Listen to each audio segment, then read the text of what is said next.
Halo, balik lagi sama aku Diah Nuri.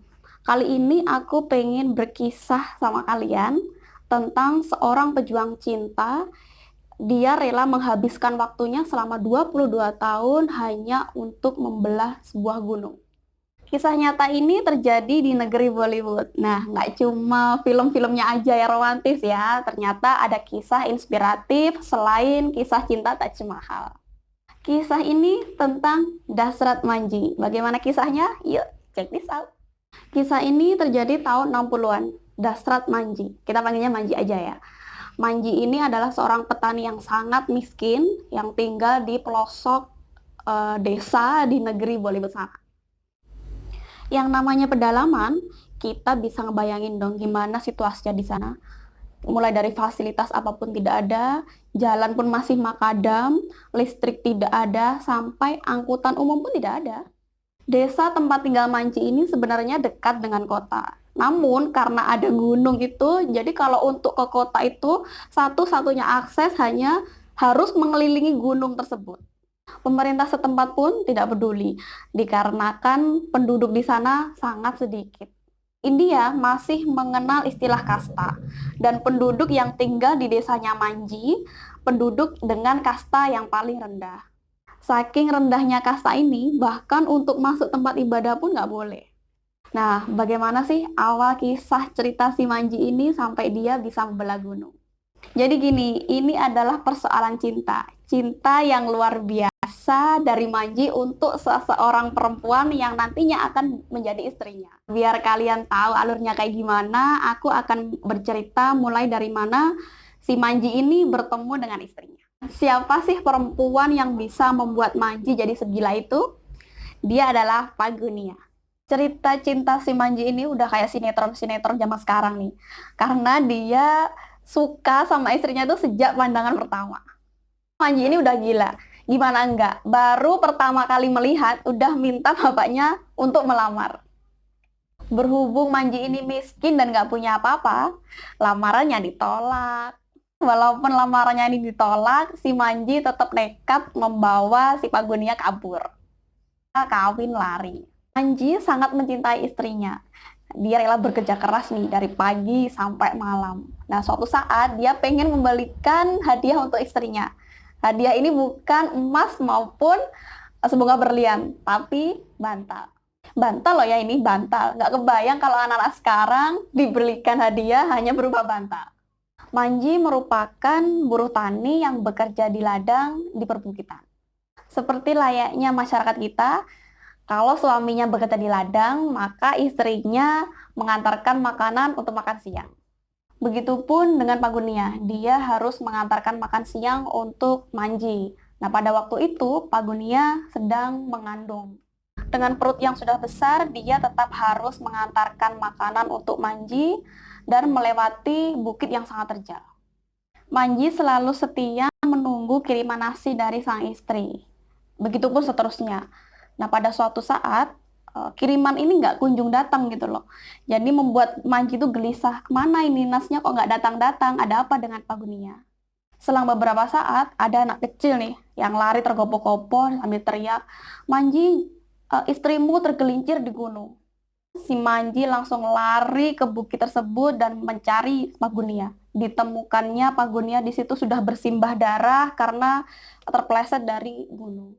Dengan segera Manji membawa istrinya ke rumah sakit dan itu emang harus memutari gunung. Dari tempat kejadian si istri tergelincir tadi untuk menuju ke rumah sakit itu membutuhkan waktu 70 kilo. Nah, sepanjang itu loh waktu yang dibutuhkan dari tempat kejadian untuk pergi ke kota. Sesampainya di rumah sakit, ternyata sang istri tidak dapat diselamatkan. Akan tetapi anaknya masih bisa diselamatkan. Manji terpukul dengan kehilangan sang istri. Dia bingung mau ngapain karena sudah ditinggal oleh sang istri selama-lamanya. Dalam keterpurukan ini, Manji sudah berpikir nih, jangan sampai kejadian yang dia alami ini dialami oleh orang lain. Nah, mulai dari situlah si Manji ini bersikeras dan berpikir bagaimana caranya untuk membelah gunung itu. Disinilah perjuangan Manji untuk membelah gunung dimulai. Setelah kepergian istrinya, aktivitas Manji mulai berubah nih. Dari pagi sampai sore dia bekerja di ladang, dan dari sore sampai malam dia mulai membelah gunung menggunakan linggis. Rutinitas itu dilalui Manji setiap hari. Bayangkan, setiap hari dia harus menggali gunung. Hingga warga-warga di sekitarnya itu menganggap Manji sebagai orang gila. Karena tekadnya yang sudah begitu besar, akhirnya menimbulkan empati nih dari warga sekitar untuk mengirimkan makanan untuk si Manji. Jadi setelah itu Manji nggak perlu bekerja di ladang, jadi dia fokus untuk menggali gunung tersebut.